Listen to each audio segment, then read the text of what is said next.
Hello everyone and welcome to the Blyvale podcast, Global Connections with eSIM and SIM Card. Today we will guide you through your digital passport, travel without limits with the international eSIM. Stay with us to discover how to travel always connected and without worries. Okay, so picture this. You've just landed, you're excited, ready to explore a new city, a new country. And the first thing you do is reach for your phone, right? To check a map, message family, but then nothing. Your smartphone, usually your lifeline, is just, well, it's basically an expensive paperweight at that point. Yeah. That feeling, that instant disconnect, it's awful. You know, nowadays having internet when you travel, it's not really a luxury anymore, is it? It feels absolutely essential. Oh, completely. For sharing photos, navigating, just letting people know you're okay. It's baseline now. Yeah, and we've all been through the usual travel tech headaches, haven't we? Waiting in those long queues for a local SIM card. Mm-hmm. Or fumbling with those tiny little plastic things. Which you know you're going to lose. Inevitably. And then there's that dread, the fear of coming home to just sky-high phone bills from roaming charges. Yeah, the surprise bill. Never fun. It really can put a damper on things. But what if that whole experience is changing, like fundamentally? Right. What if there's tech out there making global connections? Well, seamless. Yeah. That is exactly what we're digging into today. It's all about this shift. For this deep dive, we looked at a really interesting article. It's from the Blyvale blog. Title is Your Digital Passport: Travel Without Limits with the International eSIM. Came out July 21st, 2025. And what's really striking is how it talks about eSIM technology. It's not just, another gadget. It presents it as a real revolution in how we connect when we travel. Okay, eSIM. I've heard the term. Right. The article explains it as basically a digital SIM card. So it's already embedded, like built right into your device. Think of it as a kind of digital passport, but for getting online anywhere. It really paints a picture of borderless connectivity being possible, finally. A digital passport for connectivity. I like that. So what makes it so different? Why is it more than just a newer SIM? Well, the core idea is embedding the connection capability in the device itself. Mm-hmm. It's not something physical you have to swap. It's this tiny chip already inside your phone, tablet, whatever. And it's rewritable. So instead of popping out a plastic SIM... Which is always fiddly. Exactly. You just digitally download a carrier's profile onto this embedded chip, that QR code people talk about. Yeah. That's basically the secure key to load that profile. It's why activation can be almost instant. Okay, instant activation. That sounds amazing. I remember trying to get a SIM in Italy once, pointing and gesturing for like an hour at the phone shop. Yeah. Language barrier was rough, so scanning a code instead. That sounds like actual travel magic. It really is. It cuts out all that hassle right at the start of your trip. No more airport phone shop nightmares. You just land, scan, and you're basically good to go. Yeah. It removes that friction point. Yeah. And that simplicity, it carries over into how you use data, too. Right. Data. The article mentions true unlimited data. Now, that phrase always gets my attention. Does unlimited really mean stream everything, map constantly, upload huge videos without any limits? Or are there, caveats? It definitely gives you a huge amount of freedom. Stream movies, make those HD video calls back home, use GPS constantly without panic watching a data counter, uploading big files, working remotely. It enables all that much more easily. But it's fair to say unlimited often comes with what they call a fair usage policy. It's usually pretty generous, designed to stop extreme usage that could slow the network for others. Right. Makes sense. So for most travelers, it genuinely feels unlimited. But if you plan on, downloading terabytes, maybe check the fine print. For normal use, though, it's liberating. Good point.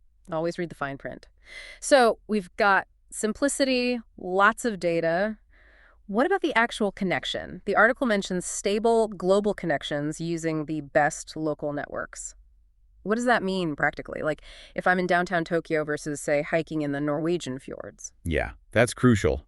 It means your eSIM is smart. It automatically connects to whichever local network provider has the strongest signal where you are right then. Ah, okay. So whether you're surrounded by skyscrapers in Tokyo or out in a remote fjord, your device is constantly looking for the best possible signal and speed. It taps into the existing local phone networks to give you that high-performance connection, and it switches seamlessly as you travel, even across continents. That sounds incredibly useful and reliable. Now, what about the cost? The article brings up the economic advantage. We all know traditional roaming can be, painful. Uh-huh. How much can you actually save with an eSIM? Is it really that different? The difference can be pretty dramatic, honestly. You know those horror stories of roaming bills? Where even just checking emails costs a fortune. Maybe 5, 10, even 15 euros a day for basic stuff. Yep, been there. With eSIM plans, especially the travel-focused ones, you usually pay a fixed price up front.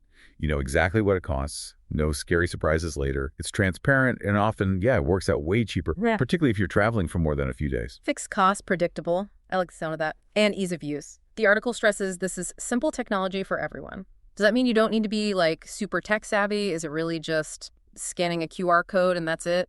Pretty much, yes. It's designed to be very straightforward. Typically, you buy the eSIM plan online, maybe through an app or website. They email you a QR code. You open your phone's camera or settings, scan the code, follow a couple of prompts to activate, and boom, your phone connects to the local network. It's surprisingly simple. No need to be a tech genius at all. Nice. One less thing to worry about. Okay, last couple of points mentioned. Security and sustainability. We often rely on dodgy public Wi-Fi when traveling. How does eSIM compare for security? And the sustainability angle, how does that fit in? Good questions. Security-wise, it's generally much better than public Wi-Fi because you're connecting directly to the cellular network like you do at home. Yeah. These networks have robust security built in.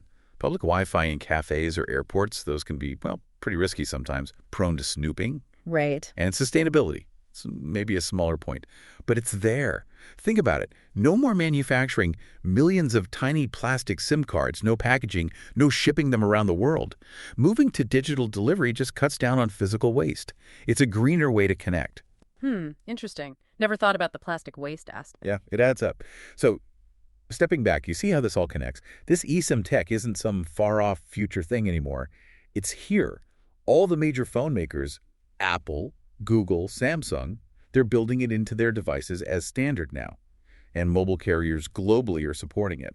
The article mentions companies like Bielefeld as examples, already offering these kinds of robust eSIM plans. Yeah, okay. It shows this innovation is really happening, making travel easier for loads of people right now. That idea of borderless connection, it's becoming practical. So think about that for your own travels, your next trip. How could this change how you plan, how you experience a new place? What does that guaranteed connection really mean for you? Exactly. The article wraps up with this really nice image, kind of a final thought for you, the listener. Yeah. Your suitcase is packed, your passport is in your pocket, but most importantly, your digital connection is guaranteed. Guaranteed connection. That does sound good. And just to give you a feel for how real this is, the source, the Blivell article, it lists specific examples, things like, unlimited data plans. They mention guaranteeing free roaming in certain regions, no hidden fees. Right. Very transparent. They list plans like eSIM for France Unlimited for just €3,070. Or Ukraine, same price. Even the U.S., including Hawaii and Alaska, unlimited for $12,071. See, very specific, affordable options. Yeah, and even bigger regional ones like an Infinity Europe. SIM with unlimited internet and calls. They even list their company details. Blivell Ltd in London, Blivell SL in Tenerife, Spain. It makes it feel very grounded, very accessible. Absolutely. These aren't abstract ideas anymore. So the final thought from the article, and maybe for you listening, is kind of why put limits on your travel experiences with connection worries when potentially the whole world could be just a click or maybe a QR code scan away? The choice is yours, really. Adventure, just a scan away. We have reached the end of our podcast episode on Your Digital Passport. Travel without limits with the International eSIM. I hope it was useful to you. Don't forget to subscribe to the podcast and visit blivell.com for more tips and solutions. Thanks for listening, and until the next connection.